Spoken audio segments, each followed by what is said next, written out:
Oh, boy. I love it, man. Here, so wait a minute. Before I bring Philly Godfather up, I'm going to ask him that question about Dak versus Jalen. He's a good guy. By the way, we're going to get Greg Lingo on a little bit later on in this interview. And he's got a project that Big Sales. This could be my Rocky Balboa debut. Okay.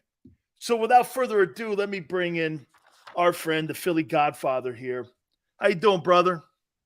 It's living a dream, man. I lead a charmed life, Dan. I love it. I love it. I tell you this. I went down the line this week, and I said that Dak is going to beat Jalen Hurts in the NFC Championship game. And the reason I pointed this out was because he's 27-7 versus the NFC East. He's 8-3 versus the Philadelphia Eagles.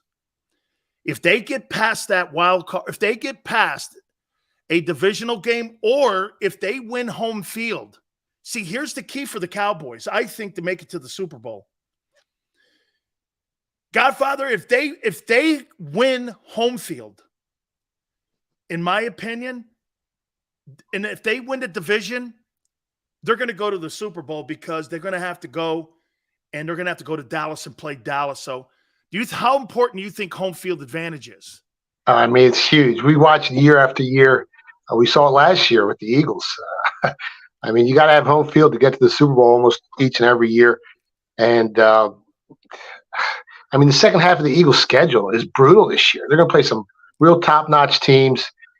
And when you're playing those better teams and you're going all out, I mean, you tend to get, a couple guys injured in those games. So if they get injured late in the season going into the playoffs, that could be a big problem for the Eagles as well. Here's the news that I threw out there as well. The Kobe Dean banged up again. And, Godfather, I don't believe that he is the answer. And I'll tell you why. Can't get through a week of camp already without some type of injury here. I just don't see it. And to me, I think they're not very strong up the heart of their defense. Look at the 49ers, for instance. You've got Armstead and Hargrave. You've got the all-pro linebacker in Warner, Hufanga, who's also the all-pro safety. Every single thing that the Eagles are weak at up the heart of their defense, the Niners are the best in the league at. Then you add 18.5 sacks with Bosa and the defensive player of the year. I say this about the Eagles. I think they're going to lose ball games this year that may not be expected, and I think it's going to be because of their defense. Their defense is going to let that offense down this year. Well, they lost 5 starters on defense. It's hard to replace guys like that. T.J. Edwards, Epps, you got Hargrove, you got C.J. Gardner-Johnson. I mean, they lost a bunch of guys, and those guys are going to be easy to replace. And you're talking about San Francisco. I think the nucleus of the 49ers is better than the Eagles. I mean, if you put Jalen Hurts on that San Francisco team, does anyone beat that team last year? So I think you're right on the money about the San Francisco 49ers defense. And they were really injured last year on the defensive side of the ball on their defensive line. This year they're going to be healthy. I mean, they're going to be dangerous. I think that Washington team is going to be awful dangerous. If they get any kind of quarterback play this year, I mean, look at this. Look at their front seven compared to the Eagle front seven. And if you can get Chase Young 2 years ago, their 2 defensive tackles are more experienced and are better pros. Find out yet whether or not that's true with Jalen Carter and Jordan Davis. We don't know yet. But, I mean, those guys are proven all pros. So Washington could be a sleepy team. And let's not forget they were 8-1 last year. Yeah, and they beat us as 11-point underdogs. And like I mentioned in the past, the Eagles struggled against teams in the top 10 in sack percentage. They split with Washington last year. They split with the Cowboys. They lost to the Saints. They beat the Colts by a point. And they lost to the Chiefs in the Super Bowl. So last year they played 4 teams during the regular season that were in the top 10 in sack percentage. This year they played 6, and they played 2 or 3 more in the top 15. So it's going to be a much tougher schedule. They really only got 3 ducks on the schedule this year, right? They got Arizona, they got the Buccaneers and the Rams, and every other game is going to be it's going to be tough. I think the glaring thing is going to be replacing T.J. Edwards and those 160 tackles. That's a lot. He played, I think Tone posted he was like either 3rd or 4th in snap count, like 94% of the snaps he played. I think Kaiser White was 5th. I mean, And you look at the linebackers that they have. Philly, this might be the worst group of linebackers that the Eagles have had maybe in the last 20 years. Yeah, and they're really depending on their defensive line to get to the quarterback. I mean, they're stacked. Last year, they had 70 sacks on the season. But to be honest, did they get better? I mean, how can you get better than 70 sacks on a season? I think they got some shutdown corners as well. But there's a big hole in the middle of that football field on the defensive side for the Eagles.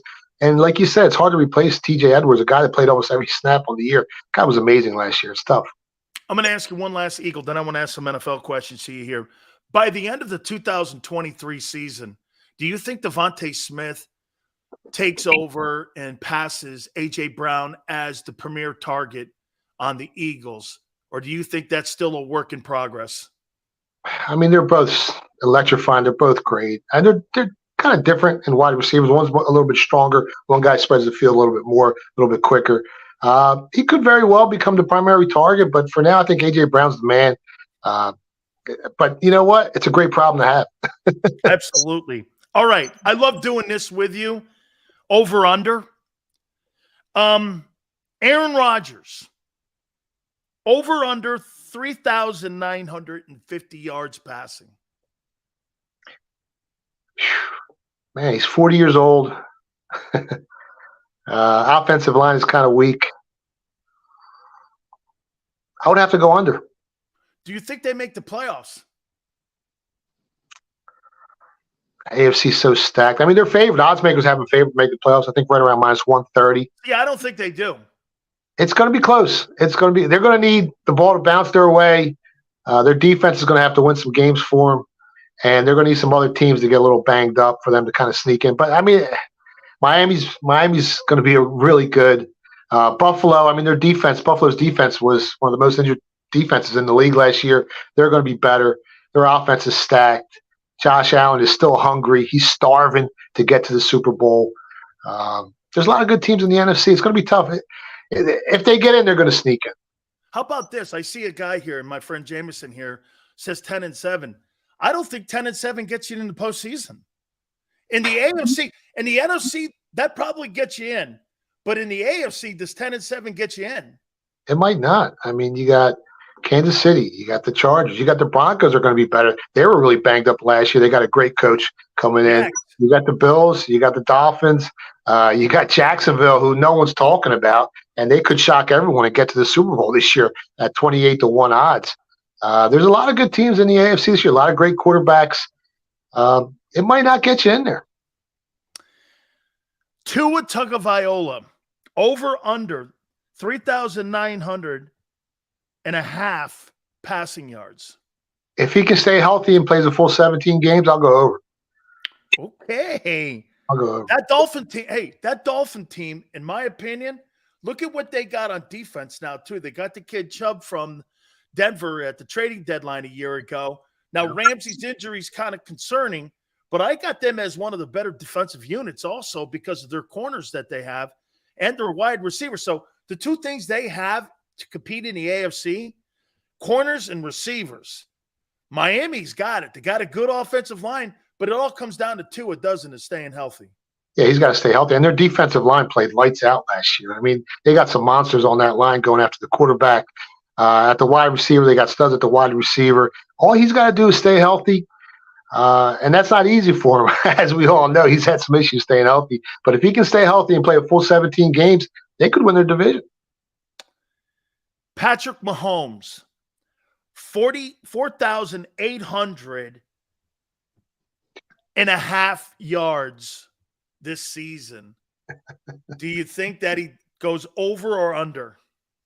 I'm never betting against him again. It's just so hard. He's so good. It's a lot of yards, though. 40. What was it? 48.90. You said 4,800 and a half. I'm going to throw that 0.5 in there. I'm going to go under. Whoa! Last year we went for 5,400. Yeah, I'm going to go under. Hey, when you look at Andy Reid and you see Andy Reid today versus Andy Reid Philly, what's the difference? Obviously, the quarterback room. But and I said this earlier in the week. Do you agree that he trusts Mahomes more than he trusted Donovan McNabb in Philly? Oh, absolutely. I mean, Mahomes is so much better than McNabb, and he can do more with Mahomes. McNabb was a good quarterback, like we mentioned in the past, but Mahomes is a once in a generational type of talent. By the time he's done, he could have 5, 6 Super Bowl rings. That's how good this kid is. And Andy Reid's blessed to have him, and it opens up the whole playbook for him. And Andy Reid's a great quarterback coach. You've seen what he's done with quarterbacks in the past, and now with this kid here, I mean, the sky's the limit. We've seen it, year after year since he's taken over for the Kansas City Chiefs. Do you think Andy got the most out of McNabb? I think he did. Yeah, absolutely. I mean, so you think he was limited? 4 championships. I mean, you got to the Super Bowl. You played the Patriots in the Super Bowl. You were 7-point dogs. You lost by a field goal. I mean, the last 2 minutes, if McNabb doesn't start, throwing up, choking, whatever, the Eagles might have won that game. I think the Eagles team was better than that Patriots team. It was just the difference was in the quarterback position. They had the better quarterback. Tell me if I'm wrong on my perception of him. I just thought he was so petty. And he's like, when I look at leadership and I see Jalen, I totally see Jalen as a guy who people want to rally around. Did you get that sense for him? I mean, am I wrong? Am I wrong? Do you think really people rallied around him? I mean, here's a guy that when he was at the Pro Bowl, he bitched about Deshaun Jackson making All-Pro as a wideout and a kick returner. He was the first guy in history to ever do it. And he goes, that guy didn't deserve it. And you're like, instead of backing him and that's his guy, he's taking shits on him. I mean, yeah. It just seems that really and plus I blame him for the TO situation. Am I wrong when I look at that and I look at him? No, I think you're 100% accurate. I was going to bring up the TO situation, but there was times he was really petty, and there was other times they played for him.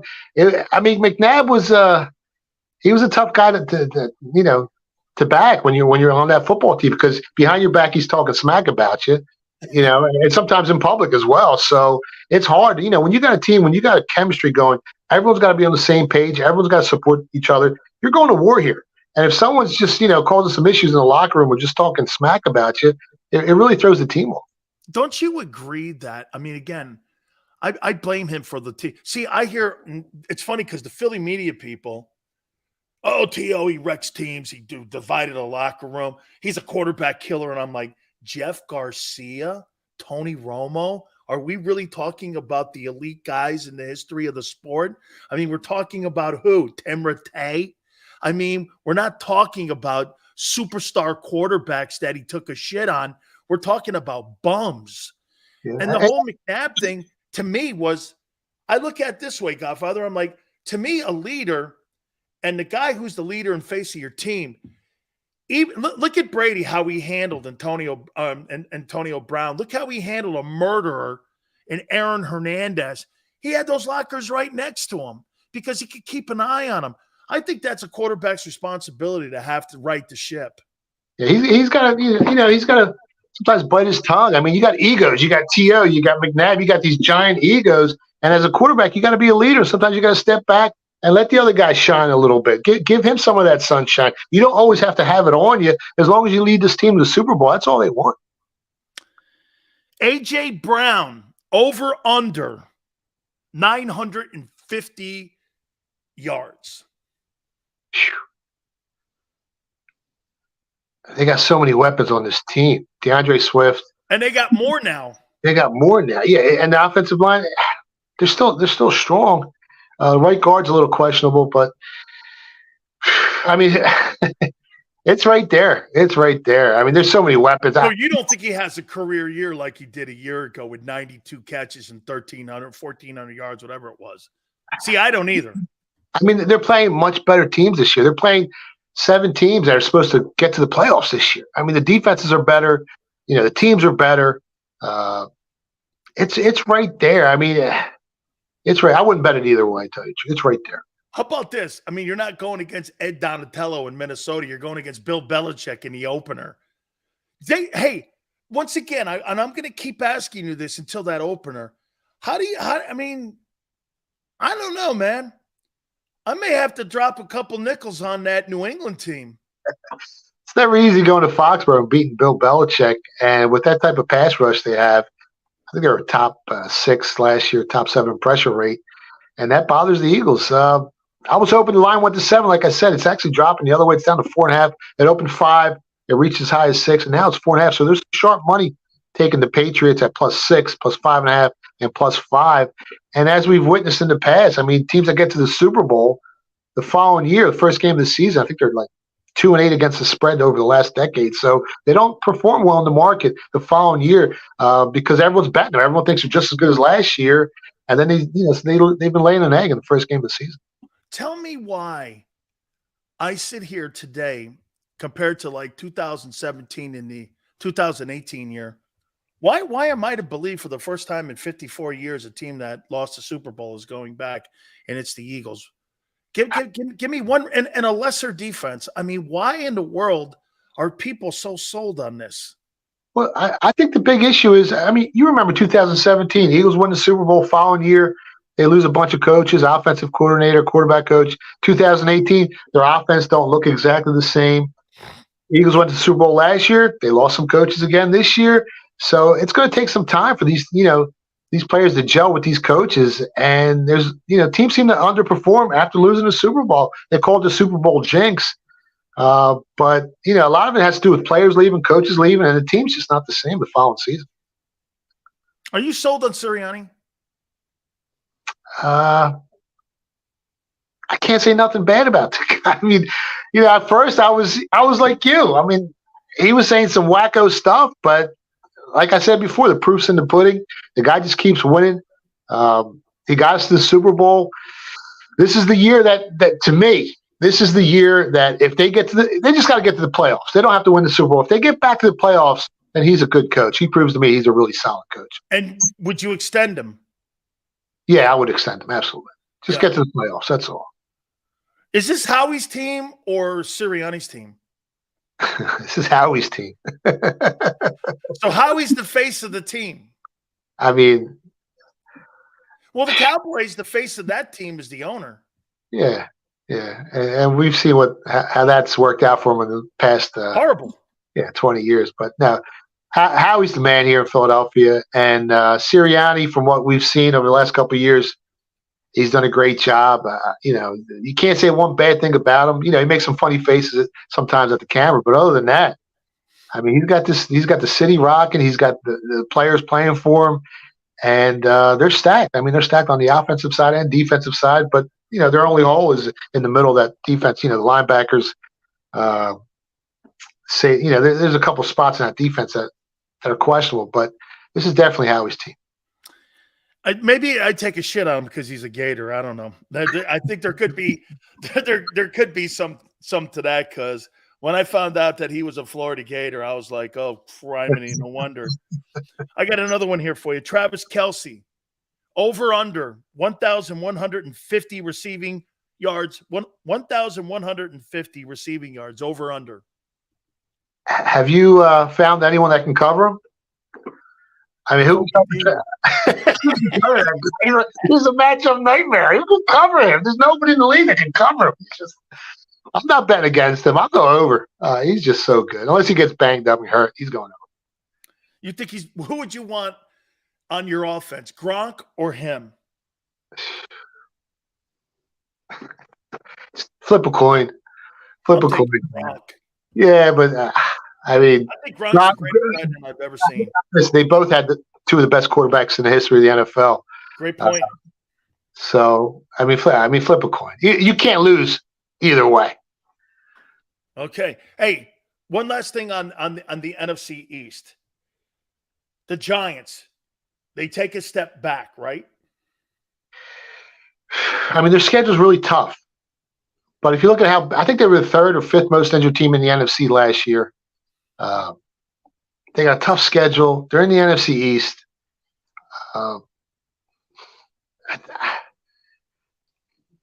They're right there, man. They can sneak in. I mean, they can. Because the NFC's not that good, right? Yeah, the NFC's not that good. I mean, Danny Jones. This is supposed to be his season to shine, and you can't underestimate their coach. He had an amazing season last year. I mean, Dable's a great. I think he's a very solid coach, and I think they're going to surprise some people this year.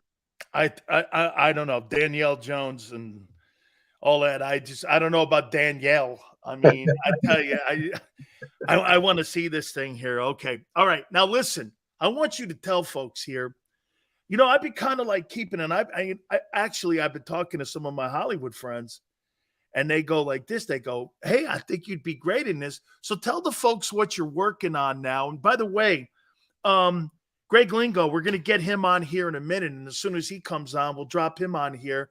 Let's see if we can get him on here now too and bring him up. And so he can give us a little bit more of what is going to happen here. But give us a little bit of the layup before we get Greg on. Well, we're finishing up the book. It's based on a true story about my life. Should be out in the first quarter of 2024. Trials and tribulations of everything I went through in my life. My parents coming over from Greece. Me being the first one born here. My brothers and sisters were born in Greece. And the struggles as a Greek immigrant family coming over. My dad came to the States with $200 in his pocket, 3 kids, didn't speak a word of English. And failure wasn't an option. I mean, he worked his ass off. He was working 16-hour days. And we take it from there. I become a teenager. I get involved with guys out in Vegas. I start moving money for those guys. I start betting on sports professionally. And it goes throughout my whole entire life. I met my wife when I was a kid. We've been married for 31 years, raised 2 beautiful kids. Good for you, dude. I've been married 33 years. I've never met someone I hated more or loved more in my life than my old lady. She's stuck with me through thick and thin. It's seriously, man. Someone always goes like this. I go, I've never had more or anyone talk more shit to me in my life than my wife. But then again, it's 33 years. So did you land in New York or did you land in Philly? No, we landed in Philly. Well, actually, they came into New York and then they came down to Philly. There was a big Greek community and right outside of West Philadelphia. It was called Upper Darby Greek Church. There was a lot of Greeks there, so that's where they migrated to. And I grew up there until I was about 13. Then we moved into the city, into Center City, actually Fairmount, part of Philadelphia. And I remember my dad. He worked. He was a dishwasher, making $1 an hour, working 90 hours a week, and then he moved up to cook. And then manager. Then he saved up enough money to buy a little hot dog cart. And I remember being in a hot dog cart at the age of 8, selling hot dogs and sausages and meatball sandwiches. And I'm in there, and you learn the value of $1 when you work like that. And I still remember, since I was born here, I was an American citizen. But I still remember the day my father became an American citizen. And my father was always pissed off. He was always working his ass off. And that was like one of the few times I saw him so happy. It meant so much to him to become an American citizen. I still remember he had the biggest smile on his face. And we went through a lot as a family. We learned a lot of struggles, a lot of pain. And then I got in trouble twice. I was in the street. I was doing a bunch of crazy things. And then in 2005, I got arrested in Arizona. I went to trial in 2006. I lost. They came back with a guilty verdict. They tried to give me 12 and a half years. And then 2 years later, I overturned my conviction. And I won my appeal, and I was innocent, and I was set free. And I came back home trying to put the pieces together after spending 2 years in a Supermax prison in Yuma, Arizona. It was 122 degrees, no air conditioning. Stop right there for a second here. Let me get Greg Lingo in here too, because he's part of this great project here. Hey guys, we're going to be doing, and that Big Seals is going to be in here. Greg, I want to expand on the Yuma thing. I got recruited by a thing called Arizona Western to go and play football there. And I drive through Yuma every single couple months because I have to drive to go see my daughter. She's in Arizona, right? I'm like this. Look at this shithole. Are you kidding me, man? You see Trump's wall and you see sand.